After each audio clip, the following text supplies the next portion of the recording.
በቃ አግኝተናት ነውና እኛም በመንገድ ላይ ስናልፍ ነው ያገኘናት ባካችሁን መታቋት ሰዎች ተባበሯት ደላላ ስራ አስገብተው አውጥቷት ጥሏት ነውና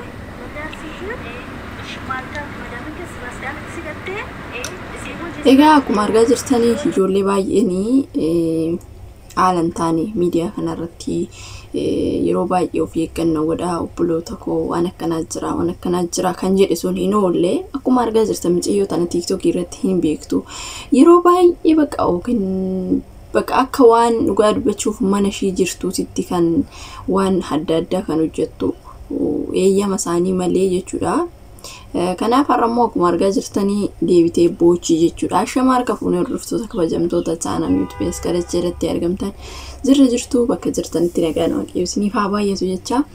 Egaa yeroo baay'ee yeroo miidiyaa kanarratti fayyadamtanii yookiin namoota bira jirtan san eeyyamsiisuu wayin immoo waa isaan TikTokii baay'een fayyadamu TikTokii dhiisaa gaafa sinin jira hin dhageessanii jechuudha. Kanaafiyyuu mucayyoon tun akkuma barbaadde taate dhiisi dhugaa dubbachuuf ijoollee baay'een irree gara keessatiin barreessanii dhiisi jechaanii turanii. So indiddee barreeffama irree argitee barreeffama san baastee kan ijoollee baay'ee arrabsite jechuudha. Isaan booda madamani isheetu argitee kinoo ofirraa gadi baastee jirti jechuudha. Kanaafuu obboloota koo dalagaadhaaf dhuftan waan ta'eef dalagachuuf of jijjiiruudhaaf dhuftan waan ta'eef wanta isaan argan wanta isaan jibban kana hin hojjetinaa. Wanta isaan jibban hin hojjetinaa waan isaanii hin tuqinaa. Ofii keessanii yeroo irratti keessanii baqa mana namaa akka jiru hin beeknaa nuti mana kontiraataa warreen jirtan keessattuu jechuudha. Mana arabaa mana kontiraataa warreen jirtanii ala keefii keessan hin hojjettan ala keefii keessan wanta barbaadde hin hojjettan warri ala jiru garuu hin hojjetu.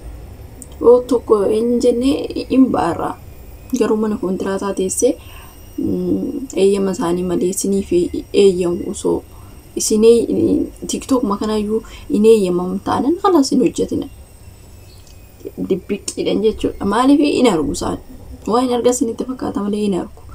Bilbila gaafa lakkoofsa biyyaa amma fakkeenyaaf Emirates yoo taate Dubaay keessa yoo taate lakkoofsa sittiin banatte irra dhufa hin argu. Namni TikTok hin qabne hin jiru namni fayyadamne hin jiru jechuudha. Kanaafiyyuu yaa obboloota koo of eeggannoo godhaa yeroo baay'ee dhugaa dubbachuuf inuman jedhaan waan dubbadha. Wanti nani jedhe sun immoo hin oolu inuma ta'a jechuudha. Kanaafiyyuu Anna akkasiiti siniin jedha poroosasii biyya keessanii beektu akkaataa ittiin biyya arabaa deemna yeroo ammaa kanatti biyya arabaa deemuun baay'ee ulfaatanii beektu siyoosii jedhu maali jedhu namoonni waggaa 10 iyyuu taa'ee siyoosii baratu malee hin dhufu jechuudha. Siyoosii suni baqa zimbiloo hin beektu mitiire waan akkasiiti jechuudha. Ani waanuma ati dandeechu wanta achiitii fi wanta asiru tokko miti haa ta'u malee immoo baqa qarshiisan argachuudhaaf isaan sitti cimsu jechuudha. Isaa yookiin dabarta yookiin kuftaa jechuudha. Waan akkasiiti. Kanarraa hanga poroosasii kana hundarra tasgabbooftanii hojjechuu. Fooloo mana godhachuun qaba laazim baqa hanga akka nama maraatee ta'utti. Fooloo TikTokii fooloo guddifachuu jecha waan hin taane hojjettee ofiif kan argattu sanirraa kan abdutu caala jechuudha. Kanaafiyyuu yeroo irratti keetii hiriyoota kee wajjin akka barbaadetti haasa'uu dandeessaa. Gin waan akkanaa kana viidiyoo ba'een hojjedha. Baqa waan namarraa hin bareenni kana hojjechuun isaan hin jaalatanii araboota dhiisatoo haa dhugaa dubbachuuf namni biraatu ija namaatti iyyuu hin tolu jechuudha. Kanaaf immoo mana namaa jirtaa of eeggannoo godhiitoo dalagadhu gadi jedhiitoo gadi jettee oo dalagatte booda nama boru taata nama kaayyoo qabu taata jechuudha. Anna kana dhugaa dubbachuuf yeroo baay'ee nan dubbadha. Ijoolleen keenya waan kanarraa of eegaa kaameraatu jira isaan sin argu waan akkana kana hojjetina jechaa tan ture garuu wanta nan jedhe sun hin oolu inuma ta'a jechuudha. Dhugaa dubbachuuf miciyyoota nama yeroo baay'ee micattiin takka maal gooti yeroo baay'ee oduu waan ofiiyyuu ta'e TikTok irratti malee nyaattu. Madamani isheetis argitee ijoollee baay'een sitti barreessanii isaan booda micattii san dhugaa dubbachuuf siq saqqaqxee kushiinaa seensisuu na dhoowwite jettee guyyaa tokko liibii seentee jechuudha.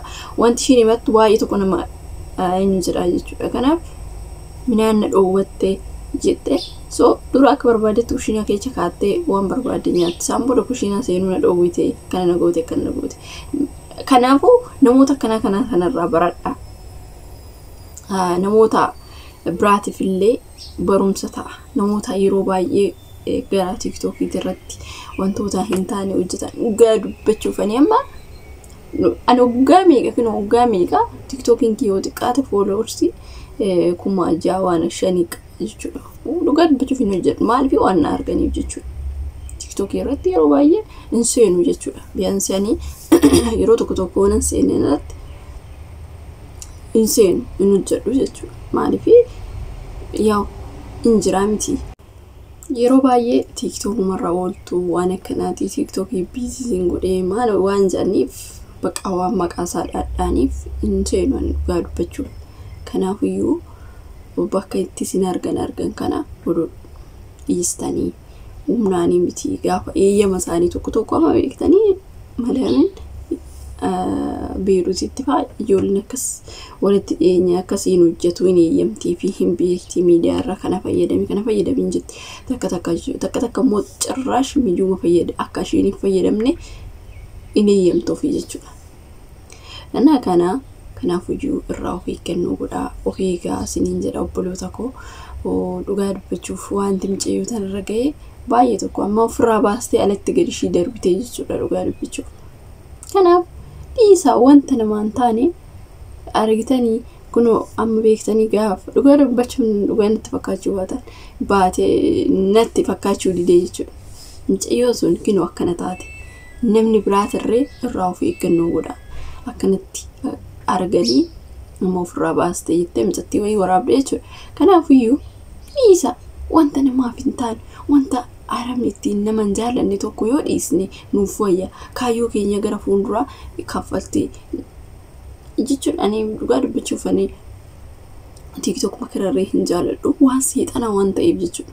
Maaliif waan seexanaa TikTokiin gosa jammara. Olaaltee daqiiqaa muraasa laaltee isaan booda khalaas. Akkas wanti foolodhaaf jedhee kaayyoo kiyya gidduutti kutuuf hin qabu. Isumaan dhiiseen illee kanaafiyyuu oosiin argu ta'e yeroo baay'ee hin hojjenne jettanii yoo ishiin isa kanatti hojjettii miti jedhu namni biraatis beektanii ijoollumtaa dhufan kun dhugaa dubbachuu akkanatti hojjettii miti. Booddee ishiin asii bakka isa waan argiteef itti tokko afaanii baafattee hin dubbattu beektee hin adabbiin hin jiraa mitiire yookiin itti iyyitii yookiin immoo bakka waa tokko yookiin nyaata dhoowwatti waan akkasiitii irratti kana beeka isiniif gala jechuudha. Isaan afaanii baafatanii isinitti hin dubbatan garuu isin adabu. Kanaafiyyuu yaa isinitti hafuuf isiniin jedha obboloota koo wanti nuti biyyaa baaneef karooraaf kaayyoo keenya galmaan ga'achuudha fi kanaafiyyuu kaayyoo keenya galmaan hin ga'atiin immoo akka karaatti hin cinne gara fuulduraatti deemuu qabna. Kanaafiyyuu of eeggannoo godhaa gaafa TikTokii kana keessattuu warreen TikTokii kanarratti hojjetan osoo isaan hin beekin jechuudha. Akkana isiniin jedha. Viidiyoo biraatti nan walitti deemnutti turtii gaarii qabaadhaa. Like, subscribe gochuun dagatinaa.